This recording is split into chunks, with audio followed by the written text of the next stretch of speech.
Okay, so Penelope and I are back, and we're going to talk about Tuckman's 5-stage theory of group development. And this is freaking ancient stuff. I know, it's bad to say that Tuckman's not that old, but this goes way back, right? And it's funny because it's still a solid.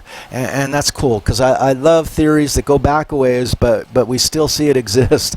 And it's resonant, and so many people have built on this theory and explored it in different contexts.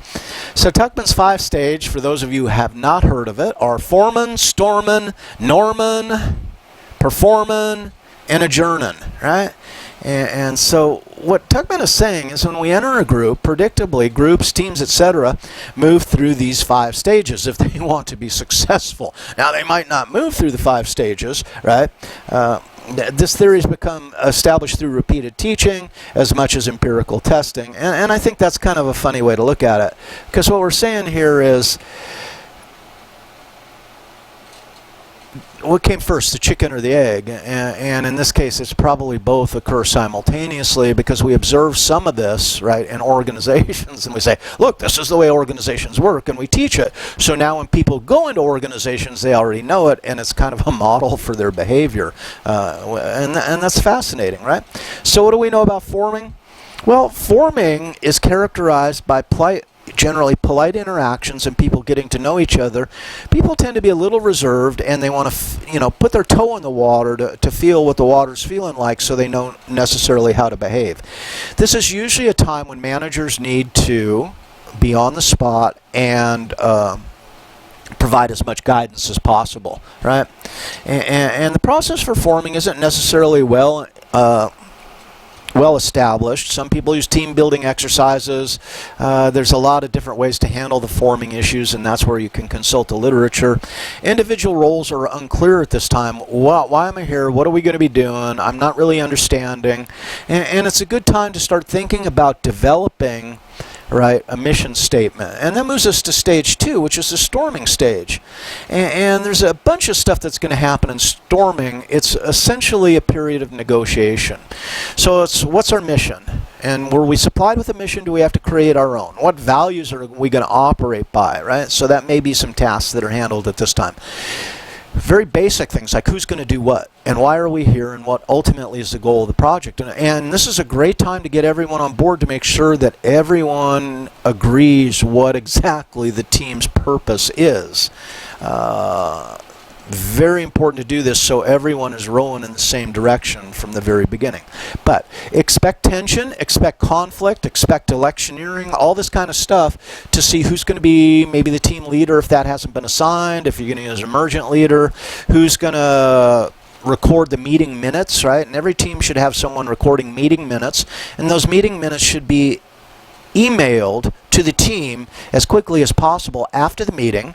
And a secretary or a manager should also create a team leader, an agenda that's mailed to everyone early enough before the meeting.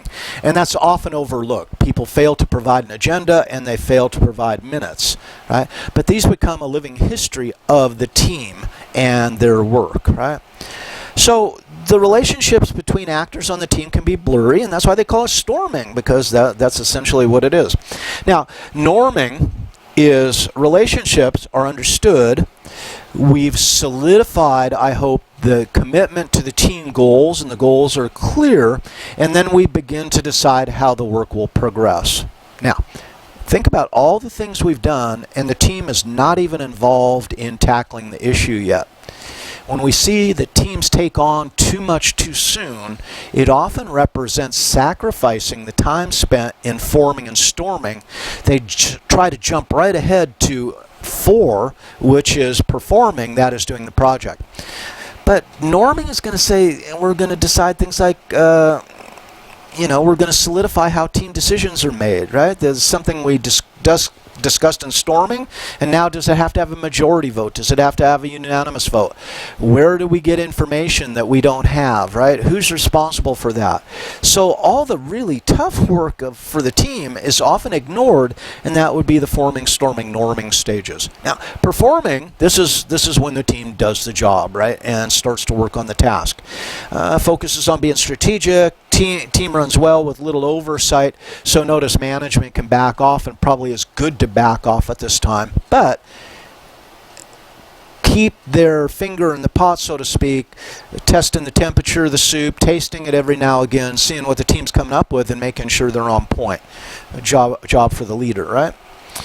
Now, adjourning is the final stage, and adjourning, of course, is 5, and the team's done. And I remember some teams at the paper mill that were long process teams, and we operated simultaneous teams sometimes, different shifts, right?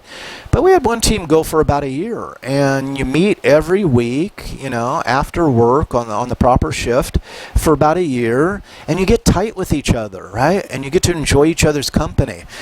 And you get to experience the success of solving a problem. And in our case, I remember one team, we gained a tremendous amount of recognition from the company for our work, right? And that's hard to give up, because now suddenly the project's over.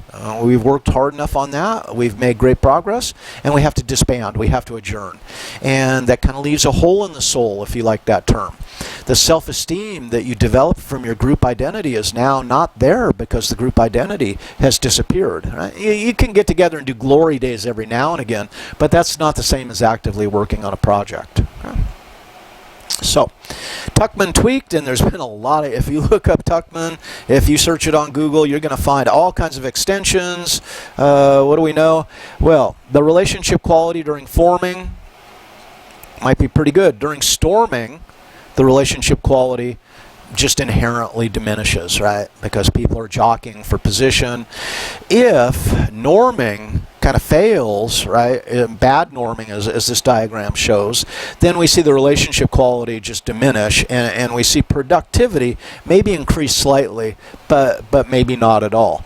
Now, if we come out of storming with good norming, we see that relationship quality is improving, and we're moving towards the end game. With good norming and adequate attention paid to forming and storming, then performing, we do well. And it enhances our relationship quality. Right?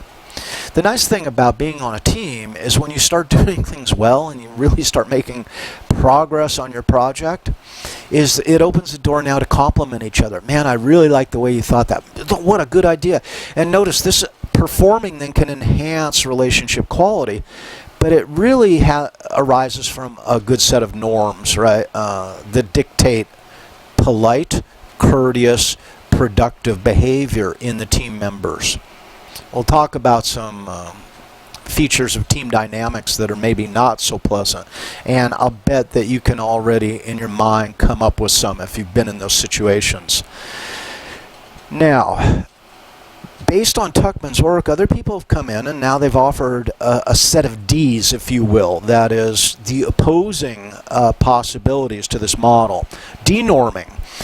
One thing you have to guard for, as the project evolves, there's natural erosion of standards of conduct. Group members drift in different directions, their interests, expectations change, right? So they can actually lose their relationship to the norms they created, or we might create sub-norms within the group. An effective leader pays attention to this and keeps this from happening to the extent that it's possible, right?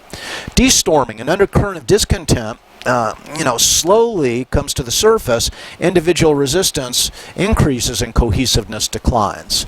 And so the storming phase might have not been fully done in the open. It might not have been explicit, and some implicit animosities, some stuff that was tamped down might come to fore later in the project, right, and interfere with the project. And deforming, the group falls apart, right? This is just, we have subgroups then, might battle for control.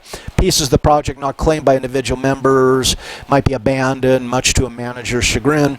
Group members isolate themselves from one another, performance declines, and we really don't have a group anymore, and we don't have much of a team.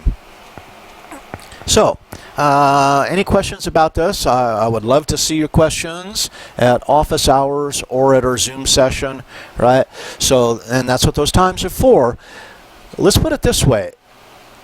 Team membership, as I've observed, needs to be planned for in a way that ensures consistency throughout the project.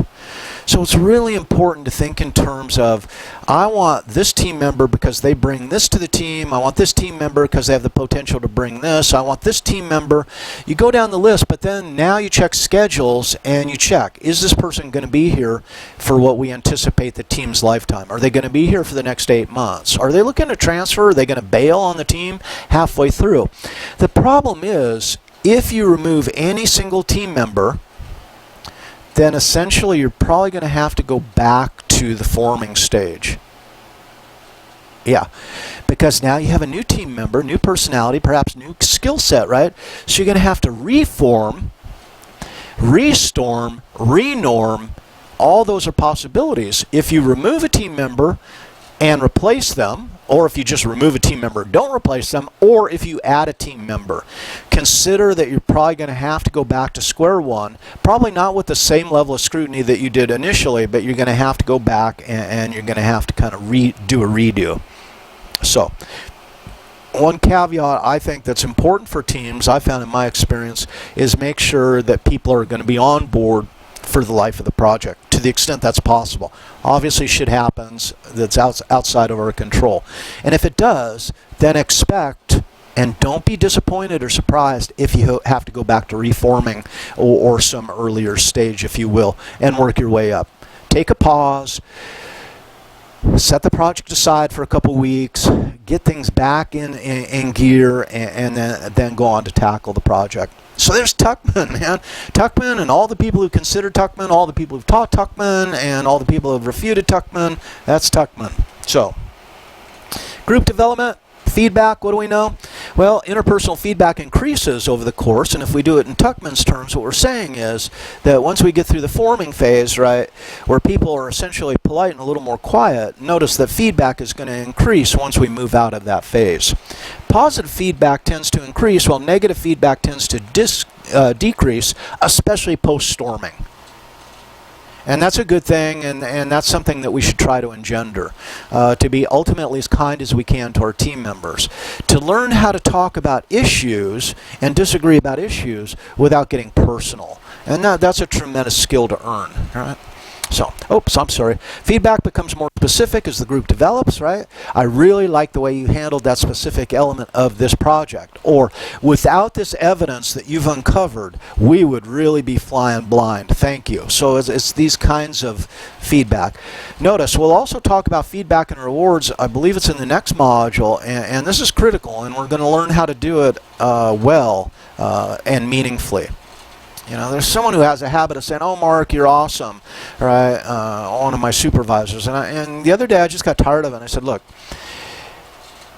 I don't know about awesome," and I tried to do this in a very polite manner, and I hope it came off that way. I think it did, right? Because the next time I saw them, they didn't seem incensed or angry. So I don't know about awesome, but I'll tell you one thing: I do work my ass off, and I really try to keep the students' experience at the forefront of my mind. And notice that's much more specific feedback, right? That's what I'd like to hear. God, Mark, I really appreciate how hard you're working on this. Don't tell me I'm awesome, because what the hell does awesome mean, right? And tell me, you know, you're really student-centered, and the department really appreciates you looking at your work that way. Be specific, right? It also it allows me to know my strengths. And if I know my strengths, then I can capitalize on them and build my social capital. Remember, we talked about that in the last section. It allows me to build my social capital effectively. If I'm good at something, tell me about it and let me get even better at it and really increase my marketability, if you will. So credibility of feedback tends to increase through group development process. So the more that I know people and the more that we've developed together, then the feedback becomes more readily accepted and it is perceived as being more authentic. Okay? Let's talk a little bit about norms. Right? Not the Cheers. Do you guys even know that television show, Cheers? About the bar? And the guy Norm, who would always come in, and everyone liked Norm, so they go, "Norm!" Yeah, never mind. All right. I just need a mental break, right, to reset. So I digress. Group organization survival norms. They tell us how to survive. They tell us what to do, right? So that's the way we help the organization survive. Ohio State has had a history, a brief history of failing to enforce norms and/or the law, and we see devastating impact because of that. And when we think about wrestlers, athletes, 10, 15 years ago, there was a strange norm going on that threatened the survival of the organization, and it's going to be a very expensive norm in that people were being abused, and there seemed to be a norm of accepting that, right? And that's still unraveling to this day. It's a hideous story, isn't it? And we're not the only school that's happened to. We know many other schools that's happened to as well. So enforce your norms, which are rules, what's acceptable, right? And if see something, say something. If you have that norm in your organization, that is, we're all here for the betterment of the organization. And one of the norms is that if you see something untoward, then you report it to your supervisor, right? Norms clarify behavioral expectations, so to understand what it is we're supposed to do. And sometimes this can be, how do we resolve conflict within a team might be a norm that's established, right? Norms allow us to avoid embarrassment. And let's suppose, that we have a norm for our Zoom sessions that if you're going to have your camera on, you probably should be dressed, right? That is probably not appropriate to flip your camera on in the Zoom session while you're in your birthday suit, right? Yeah, I mean, just in general for everyone's comfort, right? But if you're not aware of that norm, saying, well, I can just show up any way I want, then you might find yourself embarrassed because everyone's like, I think we're supposed to wear clothes, right?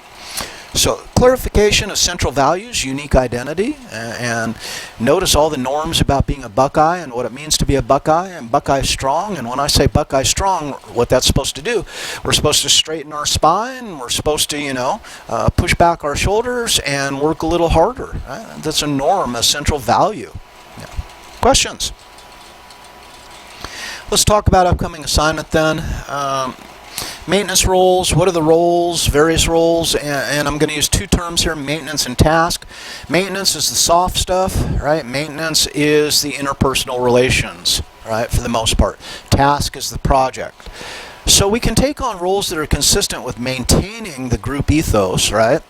And then we can take on task roles, which are completing the project. So maintenance roles, someone, groups benefit from an encourager. And this is someone who fosters group solidarity by accepting and praising various points of view.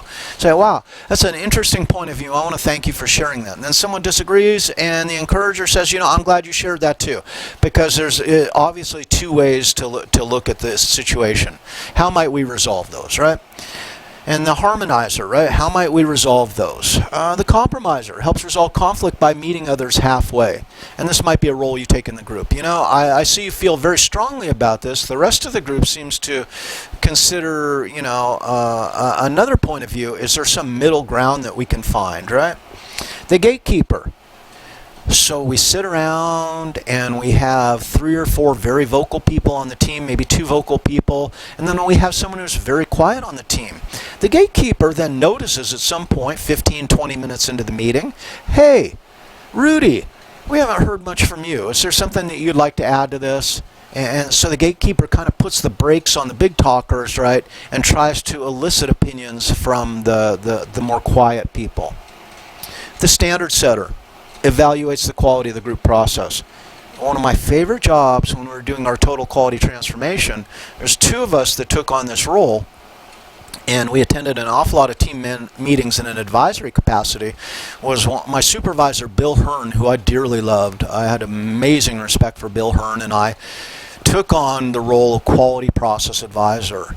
And either one of us would attend a team meeting at their request, and our job was to look at the processes they used to make decisions, to gather evidence, whatever it was.